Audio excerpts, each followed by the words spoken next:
Pakistan stock data channel में खुशामदीद। आज की मार्केट का फीलर लेते हैं। आज मार्केट सुबह आहिस्ता आहिस्ता ऊपर जानी शुरू हुई और जाती गई। आज असल में हमें किसी काम से जाना था, तो सुबह तो हम मार्केट को ख़ास मॉनिटर नहीं कर सके कि आहिस्ता आहिस्ता ऊपर जा रही है। लेकिन हमने हमने भी जो है 11 बजे तक जाके ना, इसी टाइम के आसपास हम कहीं पे गए थे, लेकिन वहाँ पे हमारे सिग्नल्स नहीं चल रहे थे, तो हमने किसी और का फ़ोन इस्तेमाल किया, उस पे ऐप को डाउनलोड किया और देखा तो पता लगा कि मार्केट जो है ना 500 पॉइंट्स तक ऊपर जा चुकी है। तो हमने जो कल स्ट्रेटजी थोड़ी सी बताई थी, हमने वही किया। हमने अपने कुछ शेयर्स वहाँ पे बेच दिए और फिर मार्केट काफ़ी देर वहाँ पे स्टेबल रही, फिर थोड़ा सा नीचे आके ओवरऑल पॉजिटिव, लेकिन थोड़ा सा नीचे बंद हुई। तो जो हमने बेचे थे वही हमने यहाँ पे आके थोड़े से खरीद लिए। यही स्ट्रेटजी हमने बताई थी कल और वही किया। अच्छा, हम जब आपसे ये कहते हैं ना कि हमने बेच दिया और फिर खरीद लिया, ऐसा नहीं होता कि हमने अपने कोई 100% शेयर्स बेच दिए और फिर उन सबको खरीद लिया। ये बहुत ही थोड़े से शेयर्स हम इस तरह, क्योंकि हमारे ज़्यादा शेयर्स जो है ना वो लॉन्ग टर्म के लिए होते हैं, या फिर अगर हमारे कुछ टारगेट्स अचीव हो जाएं। तो ये इस तरह, वैसे ही अगर किसी कंपनी के हमारे पास 10,000 पड़े हैं तो 1,000 बेच दिया, वही 1,000 थोड़ा सा नीचे।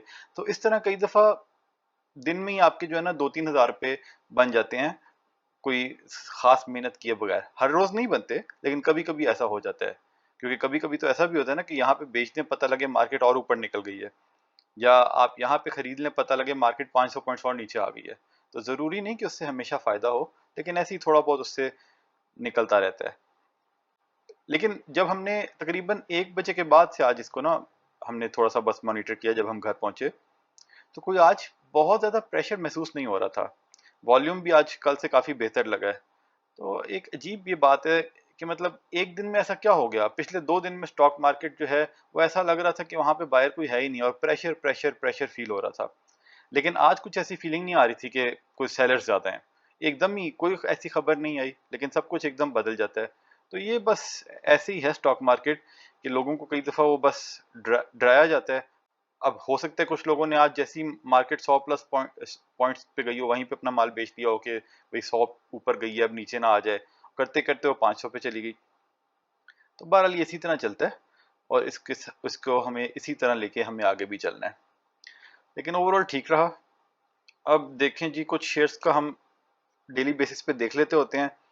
तो एलपीएल जो है अभी आज कोई खास ऊपर नहीं गया, लेकिन ठीक है। हमें यहाँ पे हमने कल खरीदे थे, आज तो खास नहीं खरीदे कोई। अगर और नीचे गया तो फिर हम और खरीदेंगे, अभी ठीक है यहाँ पे। एएलटीएन जो है वो भी वहीं पे फंसा हुआ है, लेकिन हमने इसमें आज थोड़ा सा ये गया, यहाँ पे हमने कुछ बाइंग लगाई हुई थी। देखें 13 रुपए पे हमने बाइंग लगाई हुई थी, और वहां पे कोई 3 लाख से ज्यादा शेयर्स किसी ने खरीदे हैं। तो हमने लेकिन वो शेयर्स इस तरह कोई 10-1 हज़ार शेयर्स खरीदे यहाँ पे, जिसमें से 5-6 हज़ार हमने बेच भी दिए 19-20 पे। तो वो ऐसी 1 हज़ार यहाँ से बन गया इस तरह। क्योंकि हमें मतलब आगे इतना नीचे से नीचे और क्या जाएगा, और अगर इससे नीचे चला भी जाएगा तो फर्क कोई नहीं पड़ता, क्योंकि ये हमारी वर्किंग के मुताबिक लॉन्ग टर्म में बहुत अच्छा है। लेकिन ये है कि अगर तो आपने हमारी वीडियो देखी है इसकी एलटीएन की, तब आप इस पर भरोसा करें, और अगर आपको हमारी असेसमेंट सही लगती है। वरना सिर्फ इसलिए कि जी हमने इसमें इन्वेस्ट किया हुआ है तो आप भी इसमें कूद जाएं, तो उस तरह मत कीजिएगा। इसकी प्राइस बहुत लो है इस वक्त, लेकिन ओवरऑल ऊपर इतना नहीं जा रहा। अच्छा, एनसीपीएल देखें। एनसीपीएल आज थोड़ा ऊपर गया, तो हमने कल नीचे आ गया था, वहां पे हमने थोड़े 2-3 हज़ार खरीदे थे, वो आज ऊपर गया तो हमने निकाल दिए। एनपीएल भी थोड़ा आज उसको नीचे ही रखा है इन्होंने। शुरू में थोड़ा ऊपर गया, यहाँ पे हमने वो 3-4 हज़ार बेच दिए थे इसके, जब नीचे आया यहाँ पे 2-3 हज़ार खरीद लिए। 1 हज़ार इधर से भी निकल आया। ठीक हो गया जी। तो आज ओजीडीसी में भी थोड़ी तेजी रही, थोड़ी थोड़ा ऊपर नीचे होता रहा, लेकिन बहुत ज्यादा ऊपर नहीं। देखिए ऊपर तक गया फिर नीचे आ गया। बहरहाल अभी हमने ओजीडीसी में आज के दिन में नहीं रखा हुआ, कोई पता नहीं कल ले लें तो पता नहीं। अच्छा, पीओएल देखें, कल 442 पे उसका कोई खरीदार नहीं मिल रहा था, वहां से जो है ना कोई ऐसे लग रहा था कि पता नहीं कितना प्रेशर में आ गया। आज एकदम ये जो है ना 5-10 एक रुपये ऊपर चला गया। तो ये तो वही बात है कि ये अटक ग्रुप हम रखेंगे तब तक, इसके रिजल्ट तक। अगर तो ऊपर गया तो रिजल्ट वाले दिन कुछ निकाल देंगे, वरना इसको रखेंगे।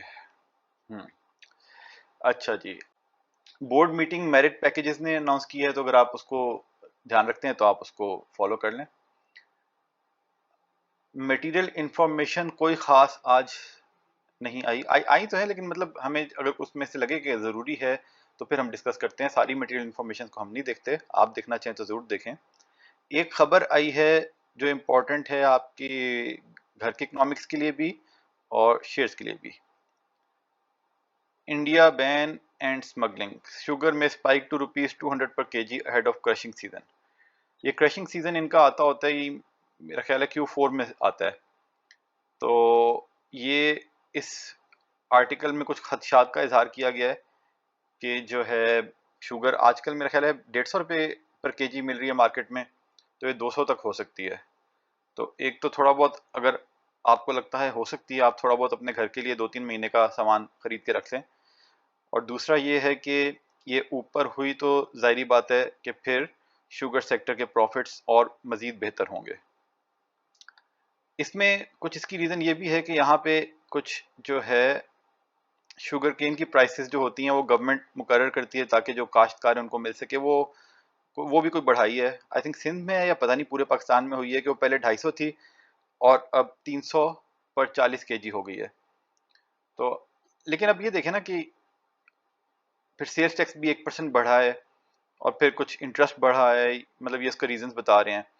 तो ये प्राइस इतनी ज़्यादा नहीं है कि ये शुगर एकदम 110 से जो है ना 150 पे पहुंच गई, अब 200 पे पहुंच जाए। लेकिन बात वही है ना कि महंगाई 10% होती है तो इसकी प्राइसेस 20% बढ़ जाती हैं। आगे कुछ और भी इसमें रीजन मेंशन किए हैं, कहते हैं कि असल में जो है ना, एक तो पाकिस्तान में जो शुगर एक्सपोर्ट करने का भी कहा था, तो अगर वो जब एक्सपोर्ट करेंगे तो फिर जाहिर बात है थोड़ा ज़र मुबादला तो आएगा, लेकिन लोकल डिमांड जो है वो उसको मीट नहीं होगी, तो उसकी वजह से प्राइसेस ऊपर हो जाएंगी। और फिर इसमें ये भी है कि शुगर स्मगल भी हो रही है। कोई आगे चार्ट को इन्होंने दिया है कि ये कोई लंदन में शुगर की प्राइसेस कितनी बढ़ गई हैं पिछले 2-3 महीने में। तो इनके मुताबिक कि जब दुनिया के दूसरे ममालिक में शुगर की प्राइसेस बढ़ती हैं तो फिर, और अगर हम यहाँ पे एक्सपोर्ट की इजाज़त भी ना दें तो फिर शुगर स्मगल होना शुरू हो जाती है, क्योंकि स्मगलिंग पे तो कंट्रोल नहीं है ना, जान के नहीं रखा गया या जो भी रीज़न है। लेकिन फिर वो जब बाहर के ममालिक में प्राइसेस ज़्यादा हों तो फिर पाकिस्तान से स्मगल होकर बाहर जाती हैं ताकि वो बाहर वाले फ़ायदा उसका उठा सकें और पाकिस्तान में भी इसका वो उनको टैक्स ना देना पड़े, इस तरह अपनी जेबें भरें। तो इस वजह से जो है ना फिर लोकल की प्राइस जब बढ़कर इंटरनेशनल प्राइसेस के बराबर होगी तभी स्मगलिंग रुकेगी, ये इस आर्टिकल का कहना है। कहने का मकसद ये है कि अपने घर के लिए आप थोड़ी सी लेकर रखना चाहें तो रख लें, और शुगर सेक्टर पे जो हमने वीडियो भी बनाई उसके मुताबिक अगले आने वाले साल में भी, अगले आने वाले क्वार्टर में भी जो उनका एनुअल होगा, तो आप नज़र रखें। अगर आप नॉवल पढ़ने के शौकीन हैं तो हमारा नॉवल लोग क्या कहेंगे सईद बुक से खरीद सकते हैं। अब हम देख लेते हैं कि आज जो रिजल्ट्स अनाउंस हुए हैं। ये है जी दाऊद हरक्यूलिस, इन्होंने डिविडेंड दिया है ₹1 का और ₹15 का इंटरिम डिविडेंड दे चुके हैं, और इनके रिजल्ट्स कोई इतने ख़ास नहीं हैं। 12-13 रुपए की अर्निंग है, और दाऊद हरक्यूलिस और शेयर प्राइस जो है काफ़ी ज़्यादा है। ठीक है, तो इतना अच्छा हमारा कोई इस पे नहीं है। उसके बाद देख लेते हैं जी सियान लिमिटेड, ये पता नहीं कौन सी कंपनी है और है भी बहुत थोड़े से लॉसेस में है, कोई इतना ख़ास नहीं, तो हम टाइम ज़ाया नहीं करते हैं। इंटरनेशनल इंडस्ट्रीज़, ठीक है, इन्होंने कैश डिविडेंड दिया जी ₹2 का और ₹5.5 का पहले दे चुके हैं, तो पूरे साल में 7.5 का। और अगर रिजल्ट्स देखें तो ₹17 का EPS है। तो INIL देख लेते हैं। INIL ₹92 पे है। फाइनेंशियल्स ठीक चल रहे हैं, पिछले साल भी अच्छे थे और अभी भी ठीक है, अच्छे हैं, लेकिन मतलब प्राइस के हिसाब से इतना अच्छा हमें नहीं ये लग रहा, क्योंकि अगर 7.5 का डिविडेंड ही देना है इन्होंने, 92 प्राइस हाई है। लेकिन वैसे देखें, अगर 5 साल का इसका चार्ट देखें तो ये तो 220 तक भी गया हुआ है, 240 तक भी गया हुआ है। तो बस ये क्योंकि एक दफा 240 तक गया हुआ है, तो टेक्निकल एनालिस्ट ये कहेंगे कि भाई अब 240 में जाएगा। और ये देखें, अगर यहाँ पे इसका देखें डब्ल्यू बन रहा है, ठीक है, डब्ल्यू, अगर टेक्निकल एनालिसिस के मुताबिक जो है ना, जिसको हम जो है ना कोई वो गेम्स ही होती हैं, ये 240 पे वापस जा सकता है अगले 2 साल में।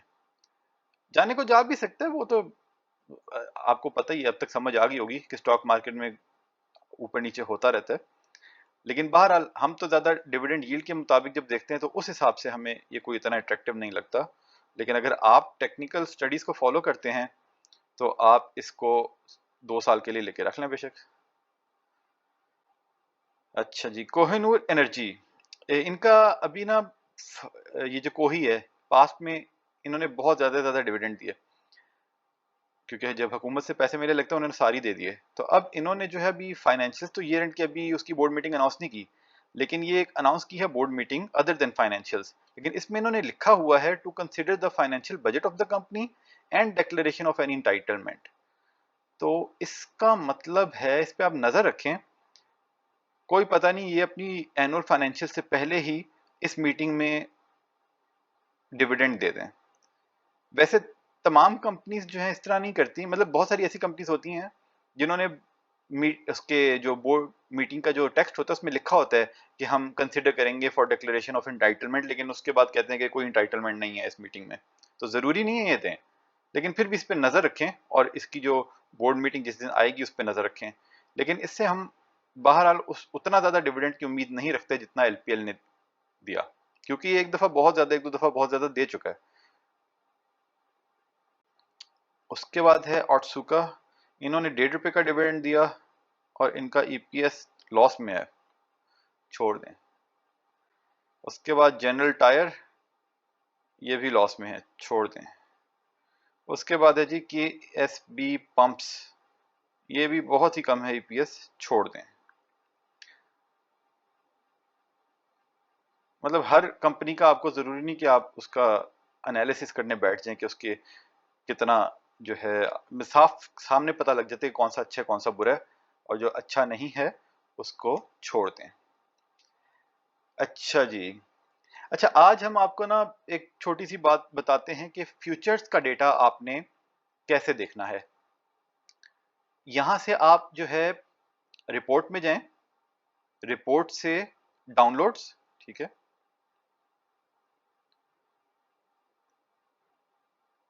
ये रिपोर्ट है DFC market net blank sale, ये वाली रिपोर्ट आपने डाउनलोड करनी है, ठीक है।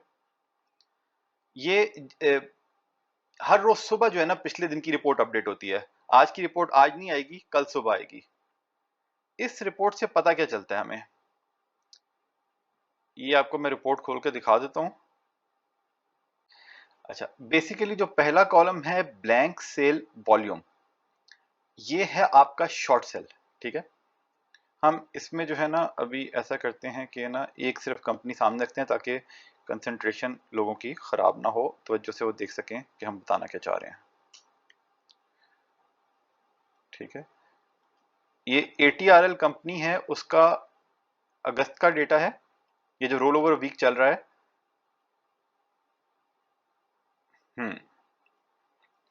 ठीक है।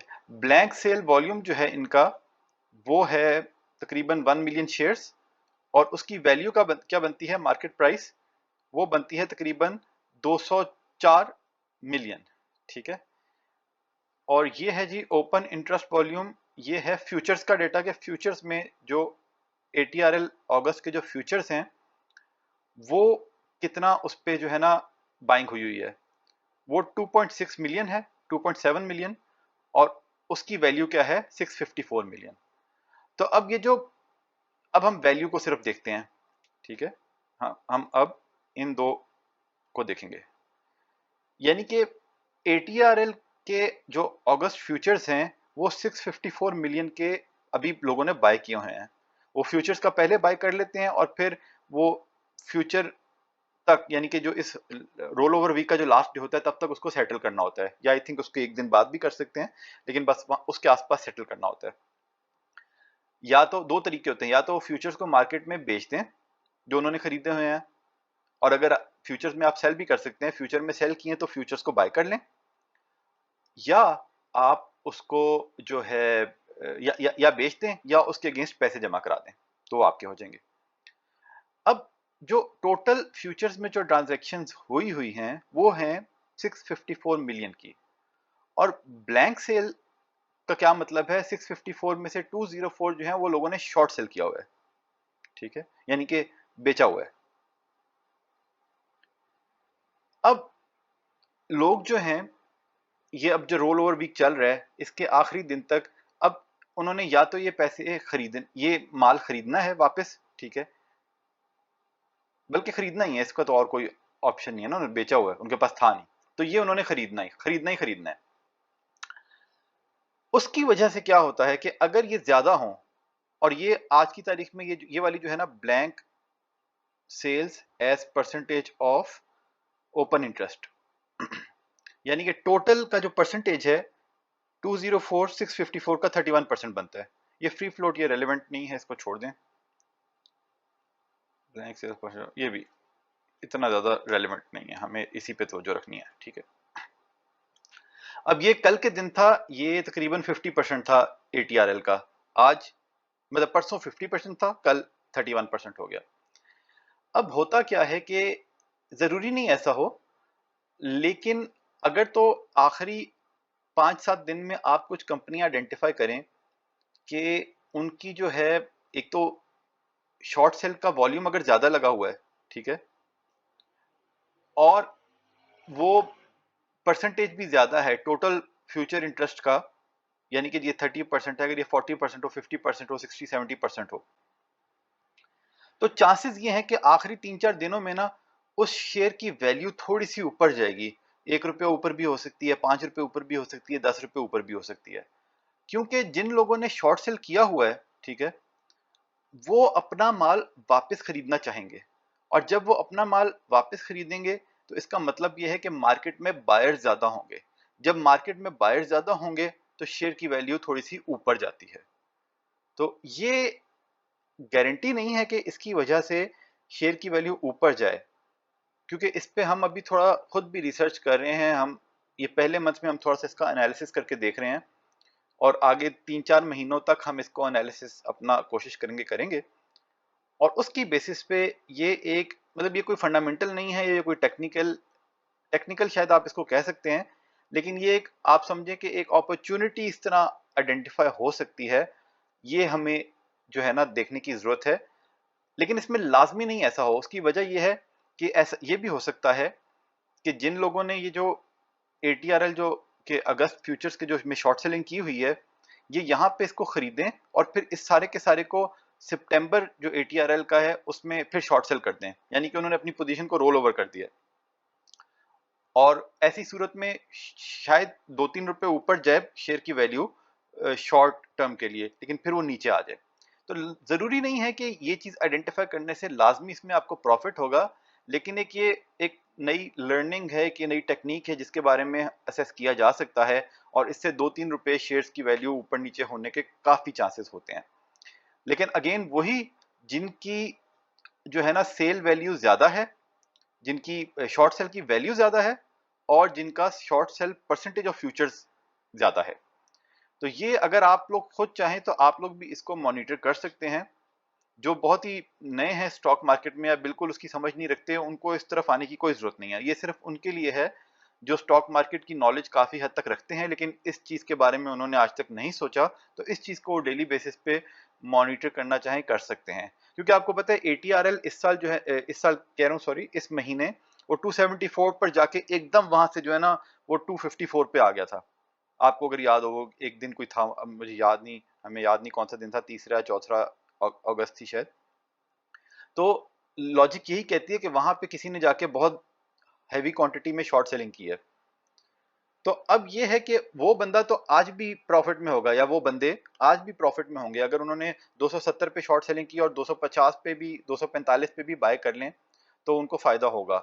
अब वो लोग इस इंतजार में बैठे हैं कि या तो इसकी वैल्यू और नीचे चली जाए तो उनको और फायदा हो, और अगर अगले आने वाले 2 दिन में, लेकिन ये देखें 240 से नीचे नहीं गया, तो हो सकता है वो आहिस्ता आहिस्ता अभी ये 31% उन्होंने अपना माल वापस बाय करना है, इसकी वजह से अगले 2 दिन में ATRL यहाँ से फिर 260 तक चला जाए।